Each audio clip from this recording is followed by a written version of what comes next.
이번 시간에는 서울 부동산의 미래에 대해서 알려드리도록 하겠습니다. 요즘 서울의 핫한 이유가 뭔지 궁금하세요? 이건 역사적으로도 그런 현상이 벌어졌었는데요. 서울의 물량 부족이라든지 가격 변동, 그 다음에 정책에 의해서 변하는 요소별로 제가 설명해 드리도록 하겠습니다. 서울 부동산 물량이 부족하는 현상은요, 지속적으로 물량이 부족해요. 왜 지속적으로 물량이 부족하냐면 서울 안에 택지 지구가 없습니다. 여러분, 택지 지구라는 건요, 1기 신도시, 2기 신도시, 3기 신도시가 왜 생겼는지 한번 보세요. 1, 2, 3기 신도시가 서울에 있나요? 경기도나 인천 쪽에 있잖아요. 그 이유는 서울에 땅이 없기 때문에 그렇죠. 서울에는 무엇으로 공급을 할까요? 재건축, 재개발입니다. 재건축, 재개발도 한계가 있기 때문에 지속적으로 물량 부족한 건 여러분도 알 수 있을 것 같습니다. 그리고 장기적인 영향으로 물량이 계속 지속적으로 부족하고요. 그리고 우리가 보면 서울로 집중화가 됩니다. 모든 일자리가 있기 때문에 다 서울로 올라올 수밖에 없는 거죠. 사실 지방 분권나 뭐 이렇게 생각해서 갔지만 결국엔 서울이다. 결국은 서울 부동산이다라는 걸 여러분들도 알고 있습니다. 그리고 과거 사례를 한번 살펴봤어요. 과거 서울이 올랐던 시기를 한번 보겠습니다. 제가 88 올림픽 이후라고 했는데요. 이때 인구가 폭발적으로 증가가 됐습니다. 그래서 주택 부족 현상이 생겼죠. 이때 당시에 하도 부족하다 보니까 전세 제도를요, 지금은 2+2, 2년 살고 2년 살 수 있잖아요. 그래서 급등을 했잖아요. 이렇게 폭발적으로 전세값이 오르다 보니까 많은 분들이 힘들어 했습니다. 그러고 나서 전세값이 오르니까 집값이 엄청 상승했죠.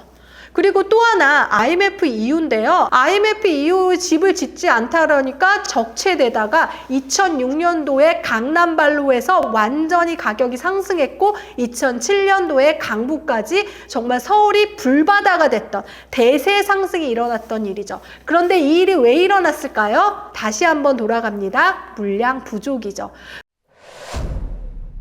아마도 이제 이런 현상이 생길 것 같습니다. 코로나 이후로 그때 집도 잘 못 지었고요. 그 다음에 뭐 외국인 근로자도 못 사용하고 건물 자재값도 비싸다 보니까 계속해서 집을 안 짓고 있다라는 게 여러분 다 알고 계실 거예요. 그리고 집을 짓기 전에 인허가라고 허가를 미리 내는 게 있는데 너무 사정이 안 좋다 보니까 건설사들이 인허가 신청을 안 합니다. 이제부터 정말 물량이 엄청 부족해진다라는 거죠. 이렇게 서울시장은 이 전세값과 물량을 보더라도 서울의 부동산의 미래는 상승하지 않을까 그런 예측을 하게 됩니다. 그런데 전세값이 그렇게 치솟지가 않더라고요. 예전 같으면 정말 치솟기도 했는데 그런 이유는 금리의 영향도 있고요. 전세 수요자가 월세로 가는 거죠. 그래서 이제 대한민국은 전세의 소멸 국가가 될 거다. 그렇게 얘기하시는 분도 있습니다. 그리고 부동산 정책과 외부 요인이 있는데요. 외부 요인 중에 지금 정책 같은 경우에는요. 부동산 정책의 변화가 시장에 큰 영향을 미쳐요.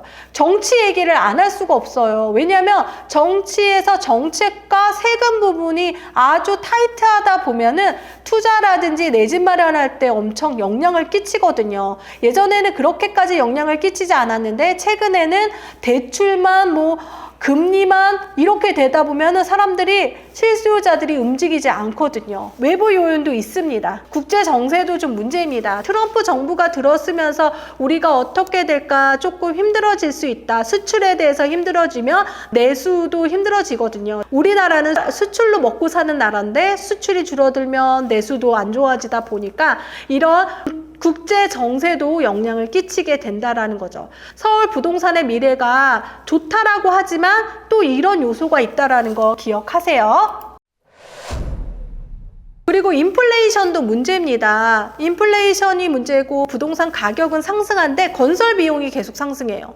건설 비용이 상승하다 보면 시공비와 인건비가 상승하고 분양가가 오르고 임대료도 상승하고 그리고 분양은 요즘 이런 말이 유행입니다. 시가 분양이라고요. 우리 횟집 가면 광어가 얼마인지 모르잖아요. 모르고 가잖아요. 시가가 얼마요? 라고 하는데 만약에 그날 원래 어제 2만 원을 먹었는데 오늘 3만 원이면 비싸다라고 안 먹을 수도 있는데 한 몇 달 지나서 3만 원이면 3만 원이었지 하고 그렇게 되잖아요. 분양 시장도 그렇습니다. 계속 높아지다가 너무 비싸라고 했지만 분양가는 계속 상승할 예정이거든요. 그래서 신축이 상승하다 보면은 구축도 따라 오르기 때문에 사실 가격적인 문제에서 여러분들이 내 집 마련을 할 때 점점 상승한다는 건 좋은 일만은 아닙니다.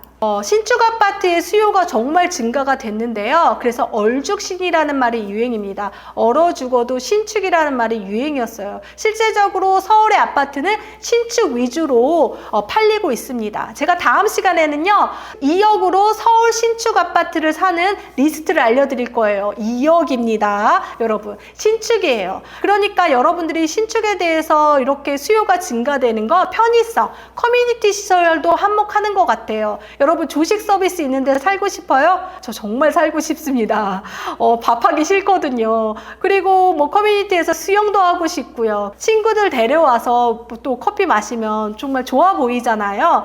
커뮤니티 시설도 한몫하고요. 그리고 인스타그램, 나 어디 살아? SNS로 살짝 얘기하는 거죠. 예를 들어서 지방에서 만약에 서울 집을 샀다고 하면은 어디 샀어? 어디 샀어? 그런데 이름만 대면 아는 곳을 딱 얘기하면 거기 샀어? 그런데 조금이라도 모르는 곳은 왜 샀어? 이렇게 되는 거죠. 우리나라는 브랜드가 조금 강한 것 같아요. 그렇게 해서 신축 아파트 같은 경우에는 유명한 아파트다 보니까 또 많이 수요가 증가되고요. 사실 뭐 신축 아파트 같은 경우에는 미래 가치도 있는 거죠. 지금은 신축이지만 바로 구축이 되는 게 아니라 준신축으로 가겠죠.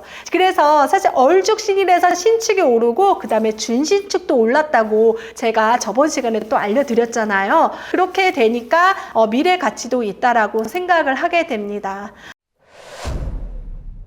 다시 한번 정리를 하자면요. 지금 서울 부동산의 미래는 물량 부족이 지속되고요. 가격 변동성은 계속 왔다 갔다 하게 됩니다. 그리고 신축 선호도는 계속 증가한다. 이렇게 보시면 되겠습니다. 여러분이 서울에 내 집 마련하려고 하는데 어느 때 해야 되는지 고민이고 어느 상품, 어느 지역을 할지 정말 고민일 것 같습니다. 이 IMFTV 구독해 주시고요. 제가 자세히 알려드릴게요. 여러 가지 리스트도 알려드리니까 리스트 받고 싶다면 고정 댓글로 가서 여러분들이 자료를 받으시면 좋겠습니다. 감사합니다.